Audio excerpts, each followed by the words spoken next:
It is good to get to be with you guys this week. This is one of my favorite things to do, is to just open up the Word with people and just talk through that a little bit. And so I'm excited to get to do that tonight and then each morning to just spend a brief little period with you talking through some big ideas from the Scriptures together.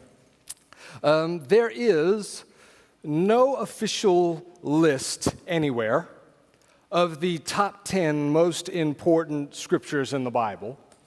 Like, you won't walk into some museum somewhere and see it written on the wall. You won't find it on Wikipedia or anywhere else. There is no official list that determines which scriptures are the most important in all the Bible. But if there were such a list, if you got a bunch of biblical scholars and theologians together to kind of hammer that out, what are the 10 most important passages in all of the scriptures, I can almost guarantee you that the beginning of John chapter 1 would make it on that list. Like, I don't know if you realize this or not, but just a few minutes ago when Eric was reading those verses to us, you were listening to some of the most important words ever written. Those words that you just listened to are life-changing words. They are history-changing words. And it would be a shame if we just kind of breezed past those without pausing to reflect on the beauty and the significance of those words. And so what I want to do is just for the next 12, 13 minutes, as we begin this week, I want to take some time walking through those verses again and just unpack them together for a few moments.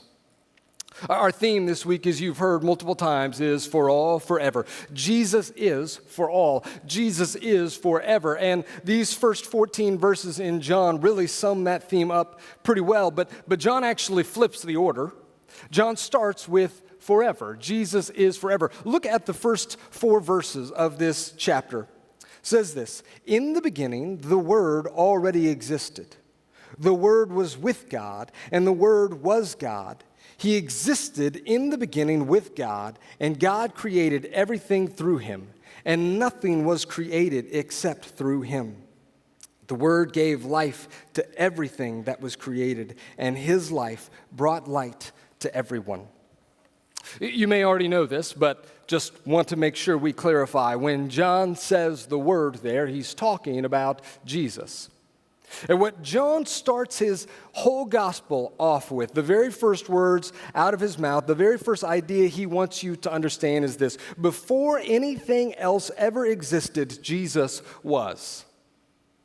Before anything else was in existence, Jesus was there. Jesus was with God, John says. But not only was he with God, Jesus was God from the beginning, that he was with the Father, but he is also one with the Father and with the Spirit. And then he says that everything that has ever been created was created through Jesus Christ, that it was breathed into existence through him, which means this: that you have never once in your life ever set your eyes on another human being, or on a mountain, or on a ladybug, or on a tree, or on a stream. You have never set eyes on a single thing that came into existence without Jesus.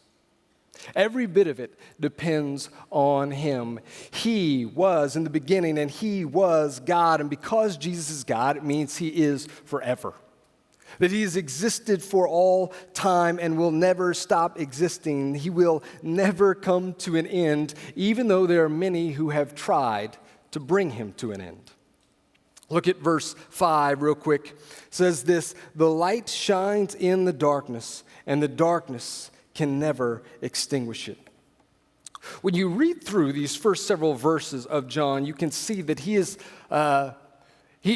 talks about Christ coming into the world with this sort of breathless excitement. He's so excited about this and the beauty that comes with it. But there is no naivety in these words. John's not candy coating it. He's not sugarcoating it. He knows that the world that Jesus came into was not something out of a fairy tale, that the world Jesus entered was a very dark world and a broken world. It was a world that often didn't want him. The truth is, Jesus came into a world that was broken and dark, and that world is still broken and dark today. Man, and if there was ever a year to remind us of that truth, it was 2020. right?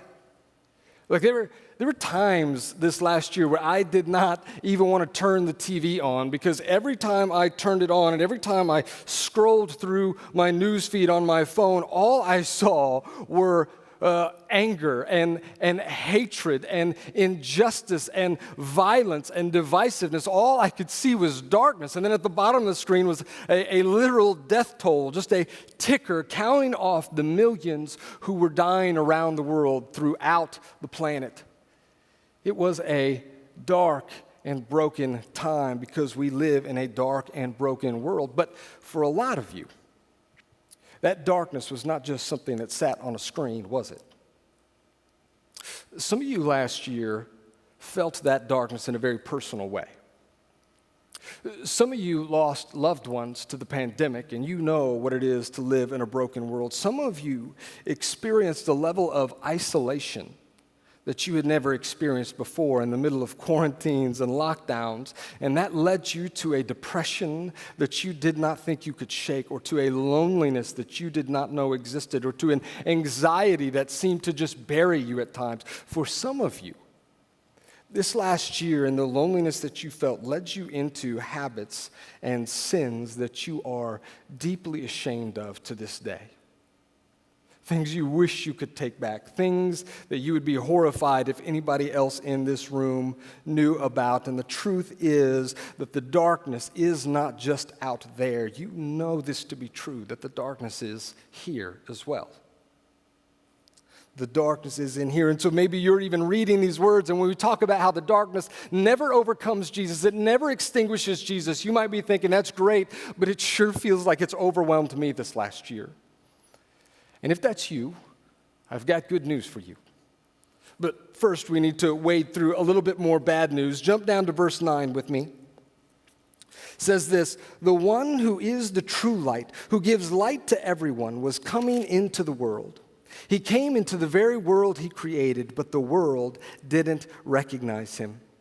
He came to his own people, and even they rejected him." Those are some of the most tragic verses in all the scriptures. And we'll come back to those in just a minute. But let me move ahead to verse 12. "But to all who believed him and accepted him, he gave the right to become children of God. They are reborn, not with a physical birth resulting from human passion or plan, but a birth that comes from God. So the Word became human and made his home among us.